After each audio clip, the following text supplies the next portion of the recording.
நட்பு தொடரும் அப்படின்னு சொல்லியிருக்காரு. பாரத பிரதமர் மோடி அவர்கள் 500 ரூபாய் 1000 ரூபாய் நோட்டு செல்லாது என்று செய்த அறிவிப்பு என்பது நாடு முழுவதும் ஏழை எளிய மக்களை மட்டுமல்ல அனைத்து பகுதி மக்களையும் கடுமையான பாதிப்பை உருவாக்கியது. அந்த முக்கியமான பிரச்சனையில் மதிமுக தலைமை மத்திய அரசனுடைய பிரதமர் மோடியினுடைய அறிவிப்பை வரவேற்றது. மக்கள் நல கூட்டில் இருக்கக்கூடிய மற்ற 3 கட்சிகள், மார்க்சிஸ்ட் கம்யூனிஸ்ட் கட்சி, இந்திய கம்யூனிஸ்ட் கட்சி, விடுதலை சிறுத்தை, மத்திய அரசினுடைய செல்லா நோட்டு அறிவிப்பை எதிர்த்து இயக்கம் நடத்தினோம், தொடர்ந்து நடத்திக்கிட்டு இருக்கிறோம். ஒரு முக்கியமான அரசியல் பிரச்சனையில் மதிமுக தலைமைக்கும் மற்ற 3 கட்சிகளுக்கும் வேறுபாடு இருக்கிற போது ஓரணியில் தொடர்ந்து என்பது இயலாது என்ற அடிப்படையில் இயலாது என்று கருதுகிறோம். அந்த அடிப்படையில் மதிமுக தலைமை முடிவெடுத்திருக்கிறது. அவர் சொன்னது போல அரசியலில் நட்பு என்பது தொடரும்.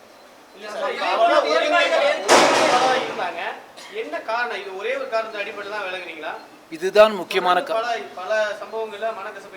அதெல்லாம் கிடையாது. அதாவது சின்ன சின்ன விஷயங்களில் கருத்து வேறுபாடு இருக்கலாம்.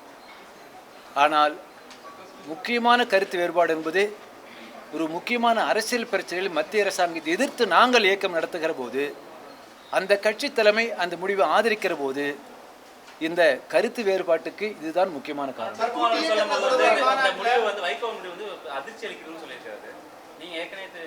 ஏற்கனவே மதிமுக தலைமை செல்லா நோட்டு பிரச்சனையில் மத்திய அரசாங்கத்தை ஆதரிக்கிற போது அந்த நிலைப்பாட்டை அந்த கட்சி தலைமை மறுபரிசீலனை செய்ய வேண்டும்னு நாங்கள் கேட்டிருக்கிறோம். அந்த கட்சியினுடைய முடிவு அதை நாங்கள் அது ஏற்க முடியாது.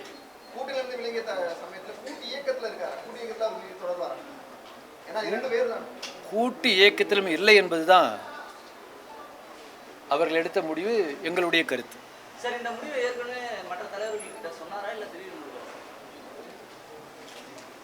ஏற்கனவே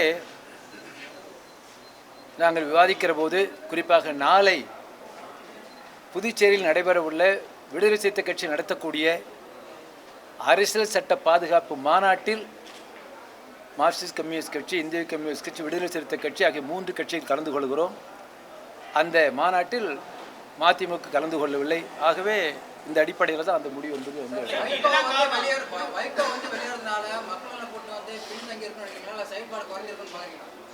தமிழ்நாட்டில் மக்களை பாதிக்கக்கூடிய எல்லா பிரச்சனைகளும், வாழ்வாதார பிரச்சனை, வாழ்வுரிமை பிரச்சனை, இதில் கடந்த காலத்தில் கடந்த 40 ஆண்டு காலமாக காங்கிரஸ் பிஜேபி கொள்கை கடைப்பிடித்து வரக்கூடிய, அதே கொள்கை கடைப்பிடித்து அமலாக்கக்கூடிய அதிமுக திமுகவுக்கு மாற்று என்ற திட்டத்தை முன்வைத்து மக்களோட கூட்டு இயக்கம் உருவானது. அந்த மக்களோட கூட்டு இயக்கம் தொடரும்.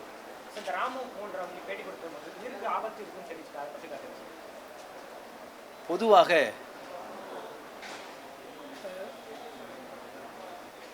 திரு ஓ பன்னீர்செல்வம் தலைமையில் புதிய ஆட்சி அதிகாரப்பூர்வம் அமைந்த பிறகு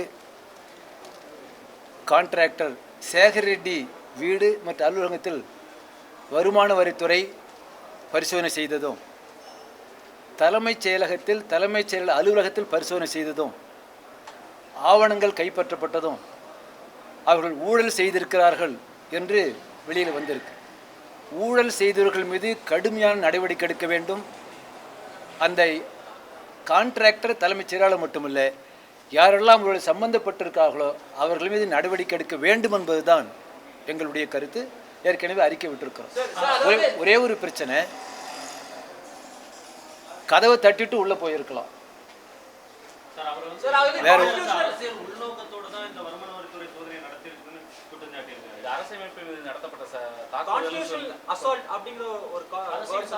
அதாவது ஒரு மாநில அரசனுடைய தலைமைச் செயலகத்திற்குள் சென்று தலைமைச் செயலாளர் அலுவலகத்தில் வருமான வரித்துறை பரிசோதனை செய்வதற்கு அதிகாரம் இருக்கிறது. ஊழலை ஒழிக்கணும், விசாரணை நடத்தணும், சம்பந்தப்பட்டவர்களை கைது செய்து நடவடிக்கை எடுக்க குற்றவாளி கொண்டு நிறுத்தணும். ஆனால் அதே நேரத்தில் ஒரு மாநில அரசுடைய தலைமைச் செயலகத்திற்கு செல்லுகிற போது பரிசோதனை செய்வதற்கு முன்னதாக முதலமைச்சர்கிட்ட தகவல் சொல்லிவிட்டு செல்ல வேண்டும் என்பதுதான் நாங்கள் சொல்லக்கூடிய விஷயம். சார், அதே போல சீஃப் செக்ரட்டரியோட சேம்பருங்கிறது அரசோட பல ரகசிய ஆவணங்கள் வைக்கப்படும். அதே போல பல அமைச்சர்கள் மற்றும் ஐஏஎஸ் ஐபிஎஸ் அதிகாரிகளுக்கு தொடர்புடைய ஆவணங்கள் இருக்கக்கூடிய இடம். மத்திய அரசு என்னோட சேம்பர் ரைட் பண்ணி வைக்க மூலியமா அந்த ஆவணங்களை பார்த்திருப்பதற்கான வாய்ப்பு இருக்குன்னு சொல்லியிருக்காரு. அதே போல டெல்லியிலையும் இதே மாதிரி ஒரு இன்சிடென்ட் நடந்திருக்கு. பிஜேபி ஆட்சிக்கு வந்ததுக்கு அப்புறம் பிஜேபி மாநில அரசுகளோட பவர்ஸ்ல இன்டர்ஃபியர் ஆக நீங்க பாக்குறீங்க. ரகசிய ஆவணங்கள் இருந்தால் அது பாதுகாக்கப்படணும். ஆனால் ரகசிய ஆவணங்களோட ஊழல் செய்த ஆவணங்களை சேர்த்து வச்சிருந்தா அதை பரிசோதனை பண்ணி எடுக்கணும், நடவடிக்கை எடுக்கணும். இல்லை, இன்னும் நான் தலைமைச் செயலாளர் தான் நீடிக்கிறேன், அதோட முறையான அறிவிப்பு இந்த மாநில அரசுலேருந்து வரல அப்படிங்கிறாங்க. எனக்கு உயிருக்கு அச்சுறுத்தலாக இருக்குன்னு சொல்லியிருக்காப்புல. இதில் தமிழக அரசு எண்ணங்களின்படி எது போன்ற விளக்கத்தை கொடுக்குன்னு நினைக்கிறேன். தலைமைச் செயலர் அலுவலகத்தில் வருமான வரித்துறை பரிசோதனை செய்து அவர் ஊழல் செய்திருக்கிறார். கான்ட்ராக்டர் சேகர் ரெட்டி கொடுத்த தகவலின் அடிப்படையில் தான் பரிசோதனை நடைபெற்றிருக்கிறது. பல ஆவணங்களை வருமானத்துறை கைப்பற்றி இருக்கிறது. அந்த செய்தி வெளிவந்த போது மார்க்சிஸ்ட் கம்யூனிஸ்ட் கட்சி மாநில செயற்குழு சார்பாக தலைமைச் செயலாளர் பொறுப்பிலிருந்து ராம்மோகன் ராவ் அவர்களை விடுவிக்க வேண்டும் என்று நாங்கள் அறிக்கை விட்டோம். விடுவித்தது என்பது சரியானது. ராம்மோகன் ராவ் சொல்லும்போது அதாவது ஜெயலலிதா அவர்கள் இருந்திருந்தால் அந்த ரைடு நடந்திருக்கிறாரு அப்படின்னு சொல்றாரு. ஸோ அப்போ முதல்வர் தமிழக முதல்வர் காலமான பிறகு மத்திய அரசு தமிழக அரசுடைய உரிமைகள் இடர்பாடு ஏற்படுத்துதா? ஒரு உண்மையை உங்களுக்கு சொல்லணும். இப்பொழுது சேகர் ரெட்டி கான்ட்ராக்டர் அவருடைய அலுவலகம், அவருடைய வீடு, உறவினர் வீடு பரிசோதனை செய்யப்பட்டதும், தலைமைச் செயலாளர் அலுவலகம் பரிசோதனை செய்யப்பட்டதும், எல்லா ஊழல் முறைகேடுகளும் மறைந்த முன்னாள் முதல்வர் அம்மையார் ஜெயலலிதா அவர்கள் பணியில் இருந்தபோது நடைபெற்ற ஊழல் என்பதை நாடறி உலகம் அறியும். சார், இந்த மம்தா பானர்ஜி ராகுல் காந்தி அவர்களுக்கு நன்றி சொல்லியிருக்காரு. அவங்களாம் எங்களுக்கு சப்போர்ட் பண்ணியிருக்காங்க இந்த விஷயத்தில். இதற்கு பின்னால் அதாவது பின்விளைவுகள் இருக்குன்னு சொல்லி பாஜக கம்யூனிஸ்ட் அவர்கள் சொல்லியிருக்காங்க. யார் பின்னிலையில் அவர் செயல்படுறாரு அப்படின்னு கேள்வி. பொறுப்பிலிருந்து பதவியிலிருந்து விடுவிக்கப்பட்ட ராம்மோகன் ராவ் சொல்லக்கூடிய எல்லா பிரச்சனைகளுக்கும் நான் பதில் சொல்ல வேண்டிய விளக்கம் அளிக்க வேண்டிய அவசியம் இல்லை. அவர் மீது நடவடிக்கை எடுக்கணும், கைது செய்யப்படணும். அவர் மட்டுமல்ல, ஊழல் சம்பந்தப்பட்ட அனைவர் மீது நடவடிக்கை எடுக்கணும். மார்க்சிஸ்ட் கம்யூனிஸ்ட் கட்சி மாநில குழு சார்பாக விரிவான தீர்மானம் வர இருக்கிறது. கடந்த 2011-16 இந்த 5 ஆண்டுகளில் கடைசி மாதங்களில் எங்களுடைய கட்சியின் சார்பாக எங்களுடைய சட்டமன்ற உறுப்பினர்கள் லோகாயுக்தா ஊழல் தடுப்பு சட்டம் கொண்டு வர வேண்டும் என்று ஒரு தனிநபர் மசோதாவை நாங்கள் முன்மொழிந்தோம். அந்த அரசு அதை நிராகரித்து விட்டது. இப்பொழுது மத்தியில் லோகாயுக்தா சட்டம் கொண்டு வரப்பட்டது போல் அதனுடைய வழிகாட்டின் அடிப்படையில் தமிழக அரசும் உடனடியாக ஊழலை ஒழிப்பதற்காக லோகாயுக்தா சட்டம் கொண்டு வர வேண்டும் என்று நாங்கள் வற்புறுத்துகிறோம். தீர்மானத்தில் விரிவாக அது விளக்கப்பட்டிருக்கு. இந்த 2 நாள் வருமான வரி சோதனைக்கு பிறகு இவரோட விளக்கம் எப்படி பார்க்குறீங்க சார்? ராம்மோகன் ராவ் விளக்கம் 2 நாள் சோதனை முடிஞ்சு அதுக்கப்புறம் மருத்துவமனையில் நெஞ்சொலின்னு அனுமதிக்கப்பட்டு இப்போ பல்வேறு குற்றச்சாட்டு முன்வைக்கிறது மத்திய மாநில அரசுக்கு மறைமுகமாக. மீடியாவை தொடர்ந்து நீங்கள் எப்படி பார்க்குறீங்க? மீடியா கிட்ட இதெல்லாம் டிஸ்க்ளோஸ் பண்ணாது நீங்கள் ஊழல் செய்து ஆவணங்கள் கைப்பற்றி அவர் மீது நடவடிக்கை எடுக்கணும்னு நான் சொல்லிட்டு இருக்கிறேன். அவர் சொன்னது எல்லாத்துக்கும் விளக்கம் அளிக்க வேண்டிய அவசியம் இல்லை.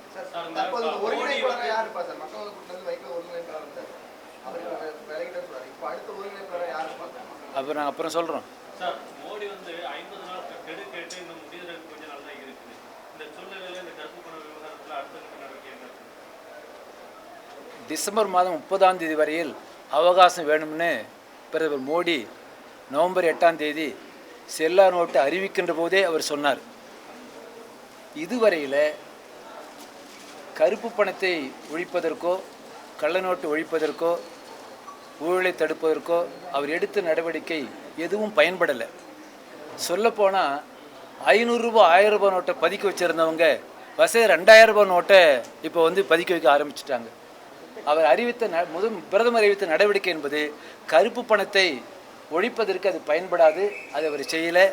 சொல்லப்போனால் மாறாக ஏழை எளிய நடுத்தர அனைத்து பகுதி மக்களையும் மோடி எடுத்த நடவடிக்கை என்பது கடுமையாக பாதித்திருக்கிறது. எங்கள் மாநில குழு நிறைவேற்றக்கூடிய தீர்மானத்தில் இதற்கான நடவடிக்கை பற்றி அதில் நாங்கள் விளக்க இருக்கிறோம்.